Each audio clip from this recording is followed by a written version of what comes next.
Cole Harland had spent most of his life in the wide, open lands of the southern ranch country. People in the nearby towns knew him as a man of strong work ethics, a man who rose before sunrise, a man who could fix a fence with his bare hands, and a man who never turned away anyone who needed help. His ranch was large, stretching from one hill to the next, but his life was simple. Every morning he saddled his horse, checked the cattle, repaired the barns, and returned to an empty house that echoed with silence. Years had passed like this, one day after another, and although he never said it aloud, loneliness had begun to settle in his heart, like dust settling on old furniture. One day, a landslide struck a far-off mountain valley, a place few outsiders ever visited. News reached Cole through a traveling doctor who stopped at the ranch for water and directions. The doctor spoke of families who had lost their homes, of people who lived in such isolation that they depended on help from anyone willing to climb the dangerous roads. Cole listened quietly, then packed food supplies, blankets, tools, and water before riding out the next morning without hesitation. Helping others was not something he needed to think twice about. The journey to the valley was long and tiring. The narrow paths twisted around cliffs, and cold wind cut through the mountain air. 10-1-10 dated. But when Cole reached the valley, he understood why people refused to leave despite the hardships.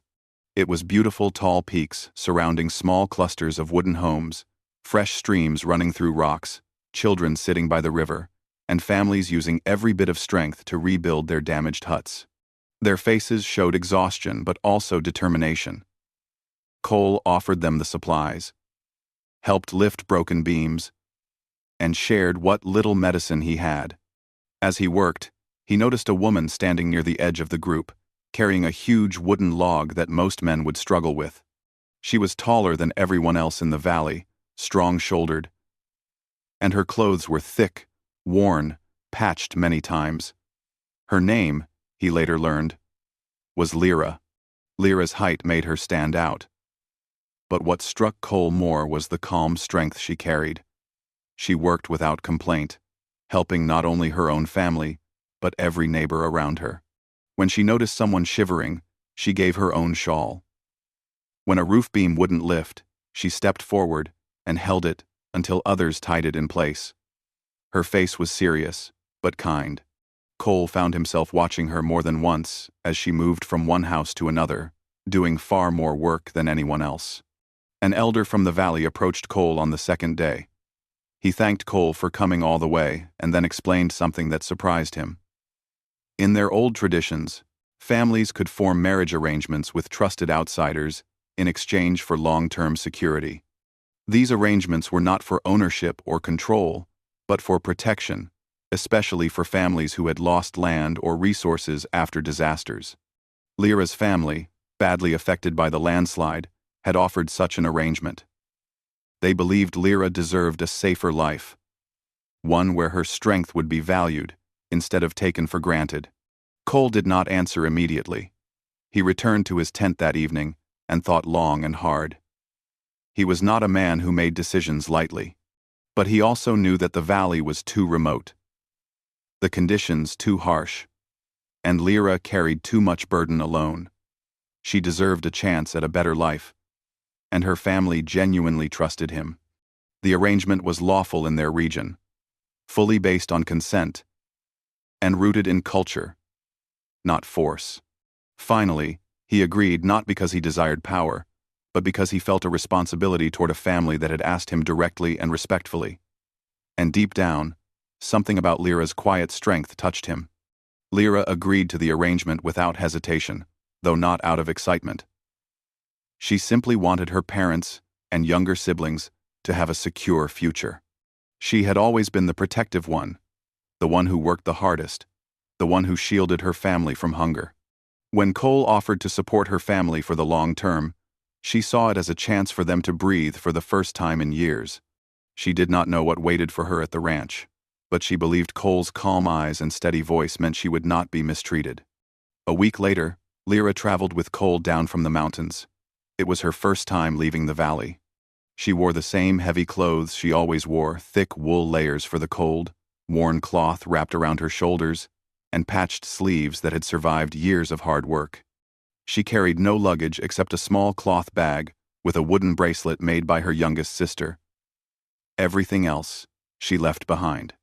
When they finally reached the ranch, the sky was wide and clear, different from the closed mountain valley. Horses ran freely, cattle grazed across the fields, and a warm yellow sun covered everything in soft light. Lyra stood quietly, unsure if she belonged in such an open world. Her boots sank slightly into the soft soil, and she clasped her hands together, feeling out of place. Cole noticed her discomfort immediately. He walked ahead and opened the main door of the ranch house. When he turned around, he saw she had not moved an inch. The heavy clothes she wore looked uncomfortable, almost painful in the warmer southern weather. Without thinking much, he said gently, "Take off those rags." His voice was not sharp or commanding, but Lyra still froze. The mountain people used the word rags for worn-out clothes, but no one had ever asked her to remove anything so directly. For a moment, she wondered if he was mocking her. Her stomach tightened. She lowered her eyes and took a small step backward, unsure of what he meant. Cole realized instantly that she misunderstood him. He raised both hands slightly, as if calming a frightened horse. "I don't mean it in a bad way," he said softly. "Those clothes, they're too heavy for you. You must be uncomfortable. I just meant you should change into something clean and light. That's all." Lyra looked up slowly. There was no harshness in his expression, only concern. He stepped inside the house and came out carrying a large wooden box. He set it down in front of her and opened it. Inside was a collection of new clothes, shirts, long dresses, comfortable pants, jackets, even boots in different sizes. Some clothes were clearly tailored for someone taller than average. Cole had guessed her size before leaving the town on their journey back, and he had asked the tailor to make everything strong and durable, suitable for ranch life. Lyra stared at the clothes, stunned. No one had ever prepared something like this for her. She had always worn hand-me-downs, old mountain garments passed from one generation to another. She touched a soft cotton shirt with the tips of her fingers, almost afraid it would disappear if she blinked. Cole pointed toward the guest room inside. "You can change there," he said gently. "There's a screen inside. Take your time, and if something doesn't fit, I'll get more." He then turned away and walked several steps back, giving her full space and privacy. Lyra stood there for a few seconds, unsure whether to trust what she saw. But the sincerity in his voice made her feel safe enough to walk into the house. Inside the room, she changed slowly. Removing her old clothes felt strange, almost like leaving behind a part of her past. When she finally put on the new outfit, a simple shirt and durable pants that actually fit her, she felt lighter. The clothes did not restrict her movement. She could breathe easily. She looked at herself in the small mirror and barely recognized the woman staring back. When she stepped outside, Cole was waiting near the dining table, his arms folded loosely. The moment he saw her, his expression softened. "Much better," he said with a warm smile. "You look comfortable."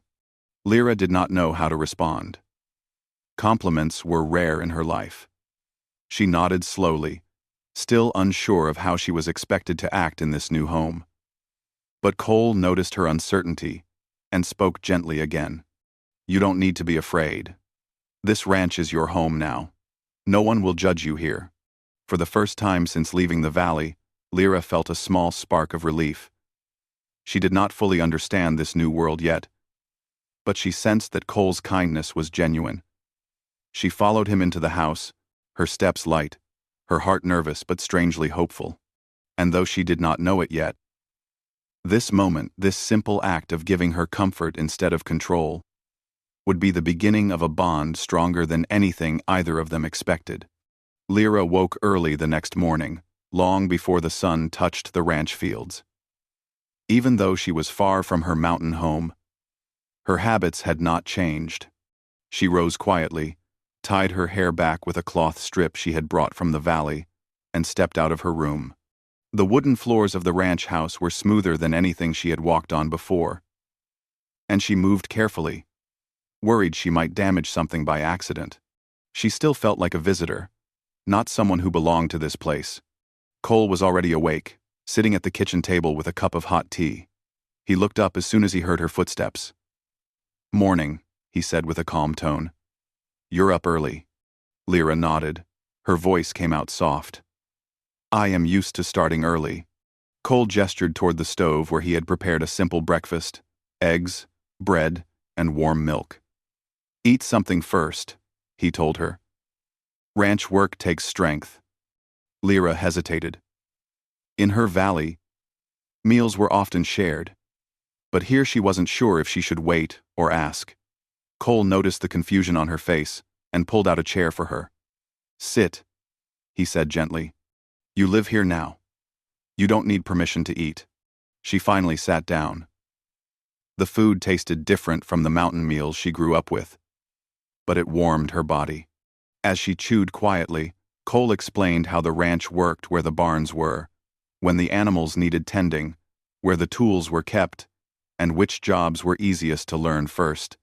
He spoke slowly, making sure she understood everything. Lyra listened carefully, absorbing every detail. She had always been a quick learner, and hard work never frightened her. After breakfast, Cole took her outside to show her the ranch properly. The morning sun had just started to climb over the hills, painting the land in soft gold. Horses grazed near the fence. Chickens wandered freely near the coop. The air smelled of grass, warm soil, and something peaceful that Lyra had never known in the busy, struggling mountain valley. Cole walked beside her, pointing things out one by one. He explained how to check the water troughs, how to carry hay without straining her back, and how to close the gates so the animals did not wander off. Lyra followed his instructions quietly, testing each task with careful hands. Her strength made work easier, but she was always gentle, as if afraid of breaking anything around her. Cole watched her with a small smile. He had seen many ranch helpers in his life, but Lyra worked differently. She put her whole heart into every small task, not because she wanted praise, but because she had lived her entire life doing everything carefully for the sake of her family. Around noon, Cole brought her to the stable. She paused at the entrance, amazed by the size of the horses. In her valley, people rarely kept such animals. These horses were tall, strong, and full of energy, yet calm when Cole approached. He stepped into the stall of a brown mare named April and stroked her neck. "Come," he said to Lyra, motioning her closer. Lyra stepped forward slowly, unsure if her height or size would frighten the animal. But April sniffed her hand gently, then nudged her arm, accepting her presence. Lyra let out a small breath she didn't realize she had been holding. "She likes you," Cole said, pleased. Lyra touched the mare gently, surprised at the softness of its coat. It was her first time feeling something so peaceful. As the day passed, Cole noticed that Lyra tried to do everything alone. She carried heavy buckets of water with ease, lifted hay bales that usually needed 2 men, and repaired a small break in the fence without being told.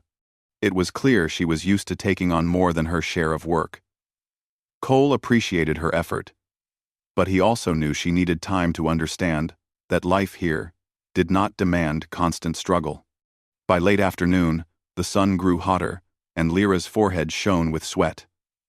She kept working without rest until Cole walked over and gently took the tools from her hands. "Enough for today," he said. "You don't have to finish everything in one day." Lyra blinked, unsure if she had done something wrong. "I can continue," she said softly. "I don't mind." "I know you don't," Cole replied, "but you don't need to exhaust yourself here. Work will still be there tomorrow." He handed her a bottle of water and pointed toward the shaded porch. Lyra drank slowly, her hands trembling slightly from the unfamiliar idea of resting while the sun was still high. In her village, rest was a luxury. Here, Cole was teaching her something she had never learned: how to take care of herself, not just her duties. In the evening, Cole prepared dinner. Lyra tried to help, but she was unfamiliar with the kitchen tools, so Cole simply asked her to sit and tell him about her family instead. She spoke quietly at first, unsure if her life story was worth sharing, but Cole listened with full attention. She told him about her younger siblings, especially her little sister who loved carving wooden toys. She told him about winters so cold that the villagers slept together in one room to stay warm. She told him about the nights when storms kept them awake, worrying about the next day's food. Through every part of the story, her voice stayed calm, but Cole could hear the weight behind her words. When she finished, she apologized for talking too much. Cole shook his head. "You didn't talk too much. I want to know who you are, Lyra." These simple words made something inside her soften. No one had ever asked her that before. People usually asked what she could do, not who she was. After dinner, Cole showed her around the house. The walls were decorated with simple artwork, photos of the ranch when it was new, and a few pictures of Cole's parents. Lyra paused at each one, absorbing details of a life she had never known. Her own home had been plain, with little space for anything except necessities. Before she went to her room, Cole handed her a soft blanket. "Nights can get chilly," he said. "Use this." Lyra took it carefully, almost afraid to touch it. The blanket felt warm and gentle, unlike the rough wool she used in the mountains. She held it close for a moment, overwhelmed by how unfamiliar kindness felt. That night, she lay in her bed, unable to sleep immediately. The house was quiet, except for the wind outside. She stared at the ceiling, thinking about everything that had happened. She had expected her new life to be strange, but she had not expected Cole's behavior. Instead of treating her like someone bound by an arrangement, he treated her like someone who deserved comfort, respect, and choice. It confused her. It warmed her. And it frightened her a little because she did not know how to accept such things. Early the next morning, Cole surprised her again. He had left another box outside her room, a pair of work gloves, a sun hat to protect her from heat, and shoes designed for long walks around the ranch. There was no note, only the quiet understanding that he wanted her to be comfortable while learning her new life. Lyra touched the gloves slowly, feeling an unfamiliar sting in her chest. No one had ever prepared things for her comfort before. Every gift she had received in her village had been practical, meant for survival. These items were practical too, but they carried something deeper: thoughtfulness. She stepped outside and found Cole near the barn, repairing a loose hinge. When she walked up wearing the gloves and hat, he looked over his shoulder and smiled. "Perfect," he said.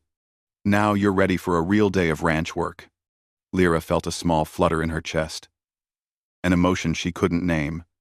She didn't know if it was happiness, gratitude, or fear of disappointing him, but she nodded firmly and followed him. The second day went smoother than the first. Lyra learned how to lead horses out gently, how to carry feed without spilling it, and how to sweep the barn without raising too much dust. Cole praised her patience and said she learned faster than any ranch helper he'd ever seen. As the sun set, Lyra realized something important: she was no longer as nervous as she had been on the first day. She still didn't fully understand this new life, but she no longer felt like a stranger standing on the edge of someone else's world. She felt like she was slowly stepping inside. Little did she know, Cole's gentle actions were only the beginning. Much more awaited her: truths about herself, her strength, and the life she never thought she could have. Lyra settled into life on the ranch more easily than she expected. Every morning, she woke before sunrise, stepped outside into the cool air, and listened to the soft sounds of the animals waking up. The ranch felt different each day, sometimes calm, sometimes busy, sometimes full of surprises that she never experienced in her mountains. But what surprised her most was how quickly she began to feel a sense of belonging. something she never thought she would feel in a place so far from home. Cole noticed this too. He watched her grow more comfortable with the land, the horses, the routine, and even with him. She spoke a little more each day, asked questions about ranch work, and sometimes smiled without realizing it. Her smiles were small, shy things, as if she wasn't sure she was allowed to show happiness. But every time she did, Cole felt something warm settle in his chest. One afternoon, when the sky was clear and the breeze gentle, Cole asked Lyra to help him repair a part of the fence near the far field. It was a long walk, and he used the time to talk to her in a way he hadn't before. He asked about her childhood, her hobbies, her dreams, and her fears. At first, Lyra answered only with short sentences. She wasn't used to talking about herself. Her life had always revolved around helping her family, not expressing her own thoughts. But Cole listened with genuine interest, and that slowly made it easier for her to open up.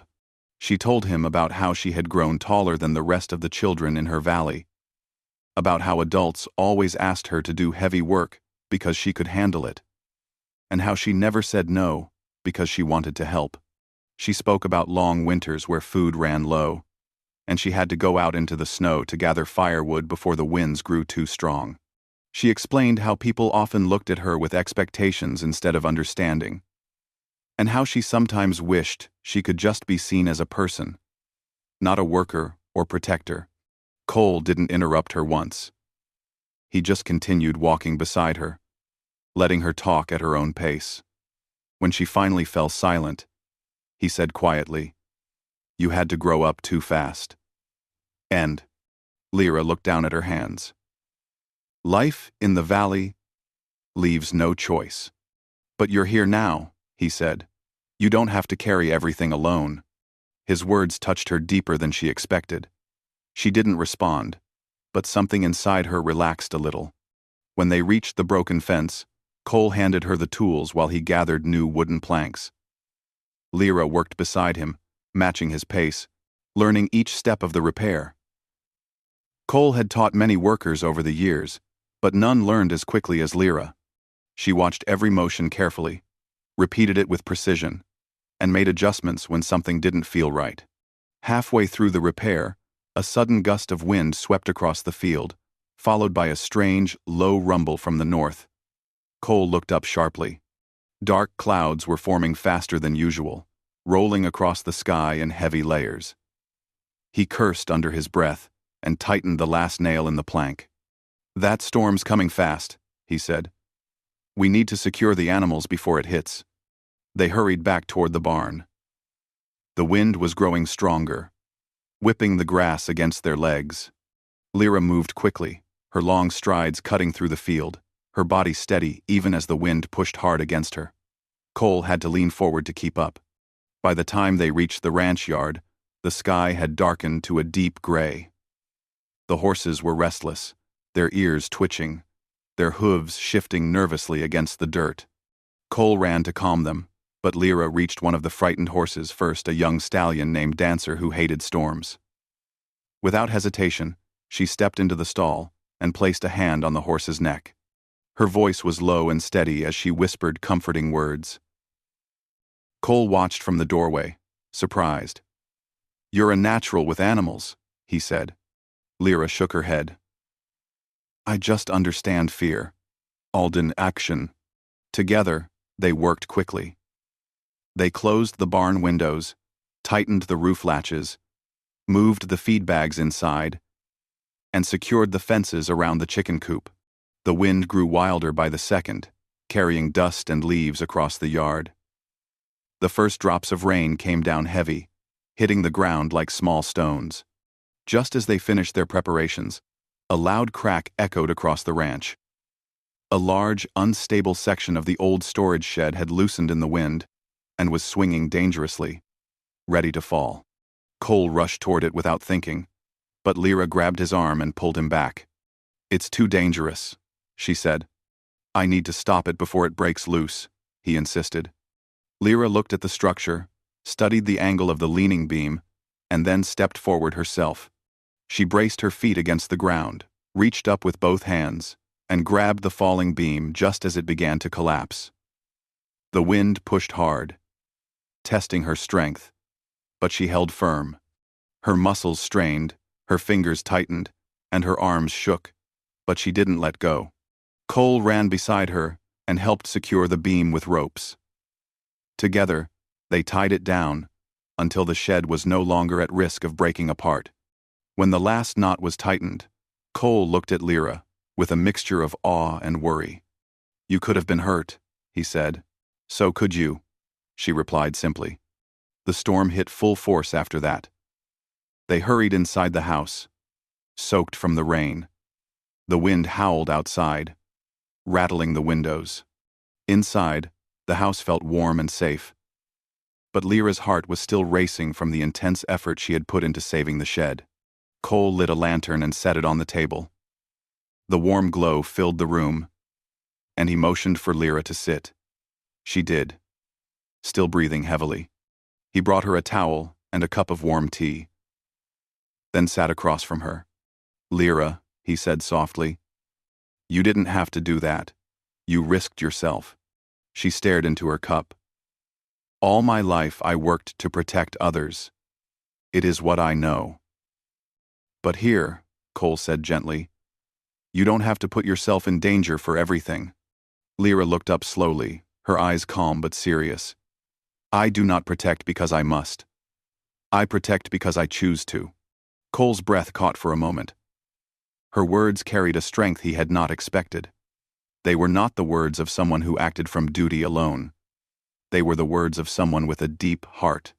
Silence settled between them, but it wasn't uncomfortable.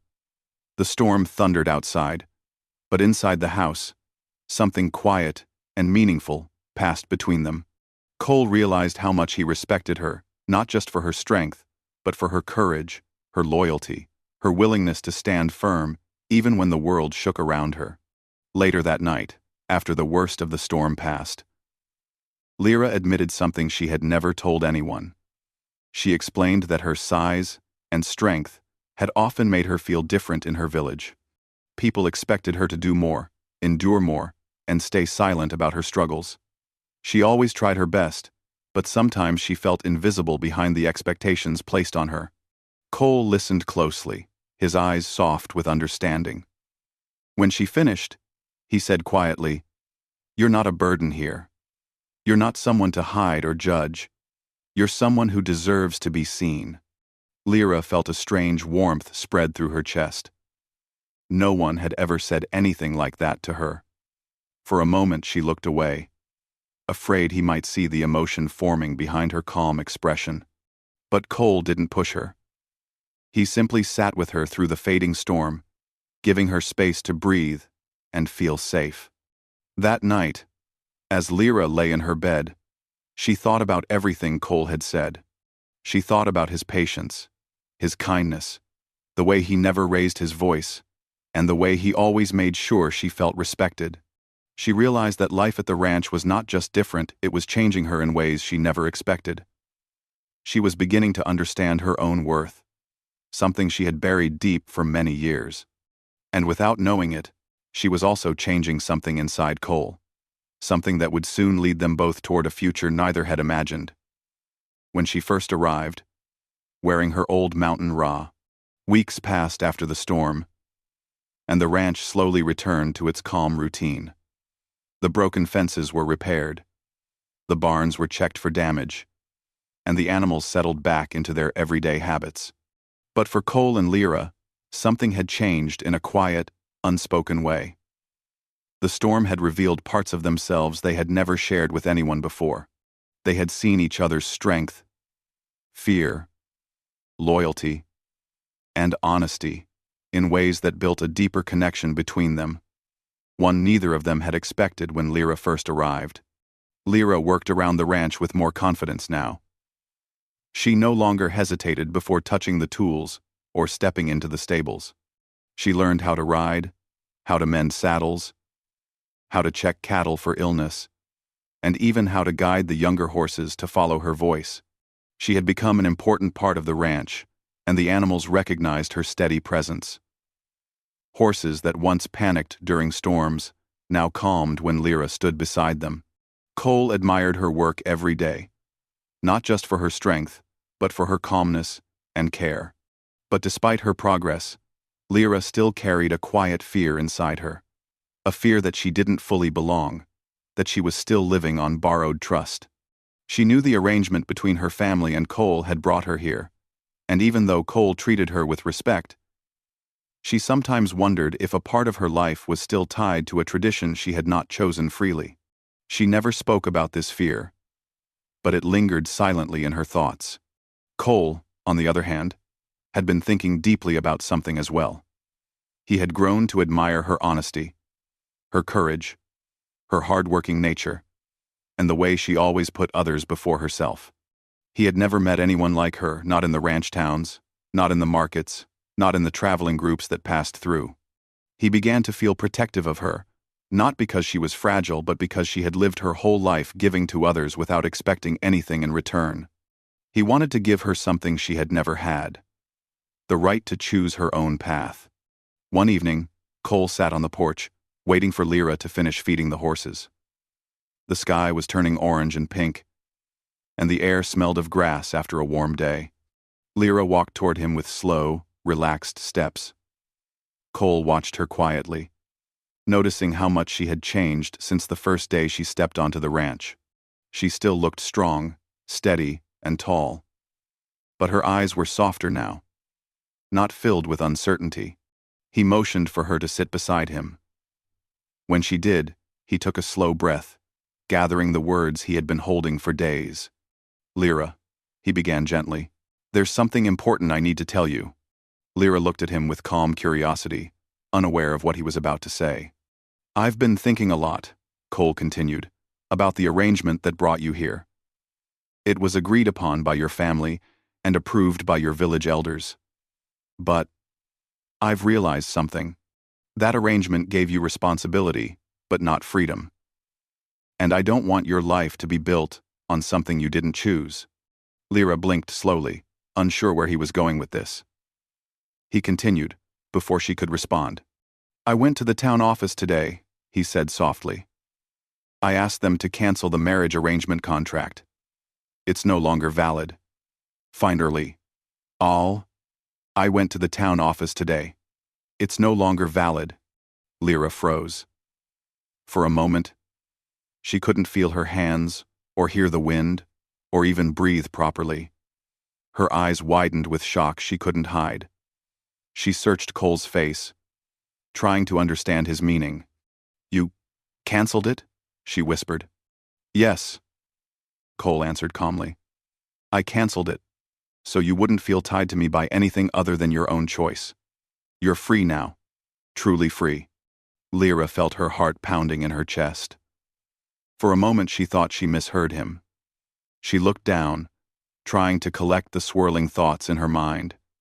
Freedom, something she never expected to receive, something she had quietly wished for but never dared to hope for. "But what about my family?" she asked softly. Cole nodded. "I already took care of that too. I transferred funds to your parents not as payment, but as long-term support. They won't lose anything. Their security is not tied to your decisions anymore. And I won't too." And Lyra stared at him, stunned. She felt a warmth behind her eyes, not tears of sadness, but something deeply overwhelming. A part of her had always feared the arrangement would trap her, even if Cole behaved kindly. But now he had cut that chain himself, without her asking, without wanting anything in return. She tried to speak, but her voice trembled. "Why would you do that for me?" Cole looked at her with quiet sincerity. "Because you deserve a life you choose. You deserve to breathe freely. You deserve to decide where you want to be, not live under old traditions or obligations. You've carried other people's burdens your whole life. It's time you choose your own path." Silence fell between them for a long moment. The wind slowed, the sky darkened, and the first stars appeared. Lyra felt small and large at the same time, filled with something she could not name. "So," she said slowly, almost in a whisper, What happens now? Cole's voice softened even more. Now, you decide. You can stay here on the ranch as long as you want. As a worker, as a friend, or even as someone who might build something more, if that's what you feel. But whatever you choose, it's your choice. Not mine. Not your family's. Just yours. Lyra looked down at her hands. For the first time in her life, they felt truly her own. No duty, no tradition, no expectation tied to them. Just her hands, her choices, her life. She stood up slowly and walked a few steps into the field, needing space to breathe. Cole didn't follow. He knew she needed time. She looked up at the open sky. The wind brushed against her face gently. She thought about her childhood, her mountain valley, her siblings, the years of sacrifice, the heavy responsibility she carried, and the quiet fear she always hid. Then she thought about the ranch, the open fields, the calm horses, the warm house, and the man who had shown her respect and patience from the very first day. After a long moment, she turned back toward Cole. Her steps were steady. Her eyes no longer held uncertainty. She walked up to him, stopped in front of him, and said quietly but firmly, "I choose to stay." Cole's breath caught slightly. "You're sure?" "Yes," she whispered, her voice stronger now. "I'm not staying because my family needs help. I'm not staying because I'm supposed to. I'm staying because I feel safe here.